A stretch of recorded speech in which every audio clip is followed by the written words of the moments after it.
Yeah.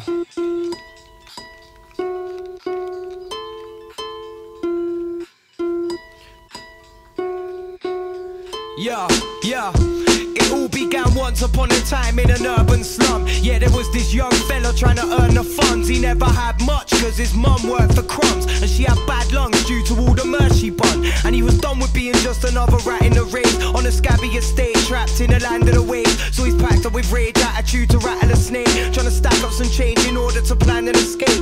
Bumped into this one guy he knew from back in the day. He was handling weight, you could tell by his jacket and chain. Sparked a spliff, got chatting away, he explained that he was broke, and this guy agreed to dash him some cane. He said, I only do Zeds, ain't no harmful Q-flex. Take one, move it this week, I'll pass you two next. And jamming in your yard is useless. Play your cards right and you might get that nice car and new crest. So due to hunger he's persuaded to run along and take this chance and start bumping up his savings, cause his stomach's always aching and it's money that he's craving. The guy went off and weighed it, they dropped it round his yard about 8-ish. He went and paid a visit to his older cousins that went on for cutting up the pure shit with soda substance. Shot in smalls, they had loads of custom, sold stones in dozens. Line was always popping off, all the smokers loved them. He sat shouldering the shit that this dude ticked him. One of them grabbed the bag, dipped his finger in and licked it. The other scooped a bump up and sniffed it. Said, let's talk business, where's it from and how much is it? He said, where I get it from, you don't need to know for now. All you need to know is that it's 1 triple O an ounce. Buy more than 4 and the price gets lower down. I want cash up front, if you ain't got it I'm rolling out. He made his sell, took his cut and paid his debt.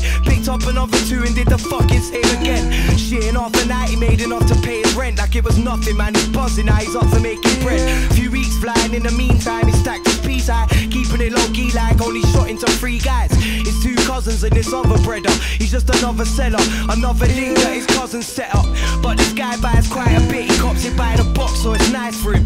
I think he might like to sniff, yeah, he probably likes to smoke too, he's kinda ditch. Got that look in his eye like he's the type to switch, but still he's doing his thing. That's why every day at 2 he would ring on the dot. He was punctual, always had a planned spot to dodge. All the constables said he was playing since being big, got his brother cool. But then this one day it doesn't cool.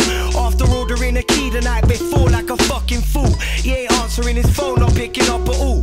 And this is driving our fella up the wall. So he tries to chill on a zoo and mail up his cousins who might know where the guy is, or at least have the money to grab a bit just so that he ain't sat on it. But they ain't having it, both their phones are off, so our man is pissed. I mean, this ain't just a gram and sniff, this is like more than 30 grand on tick, and he was supposed to handle it. So he rang his link to explain the situation. He was trying to sugarcoat it cause he isn't patient. He said it's alright, I'll give you a fortnight, but only if you do a little job for me before. Fine, he just had to drop a package off at this crackhead spot, which was a minor to ensure the guy was backing off.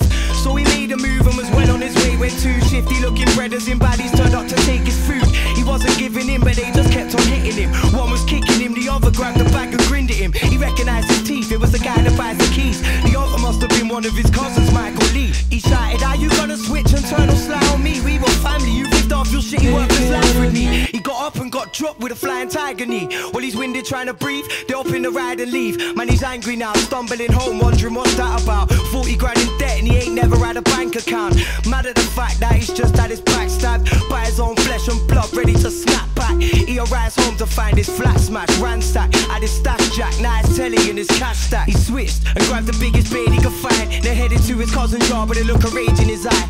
This fella's on for taking a life, cause he's further back than square one and someone's gotta pay for it, right? So he rolls there, armed with his weapon and a cold stare, talking to himself like they must think that I'm a joke, yeah. Well, I won't share no mercy with you traitors, betraying me while I was trying to earn us all some paper. He grabs a brick and dashes it at Mike and Lee's front door, then picks up another one for the front window. But he just paused, cause he noticed that the house was bare. The lights were off and all their stuff was gone, they cleared it out in there. He's thinking, how's this fair, what am I to do now? Then a voice up in his head says, you gotta take the dude out. Soon now he's gonna realise you haven't made the drop, and I don't think he'll buy it when you say all the game was robbed. Maybe not, but still killing him is major hot. And what do you think he's gonna do to you when you don't pay him off?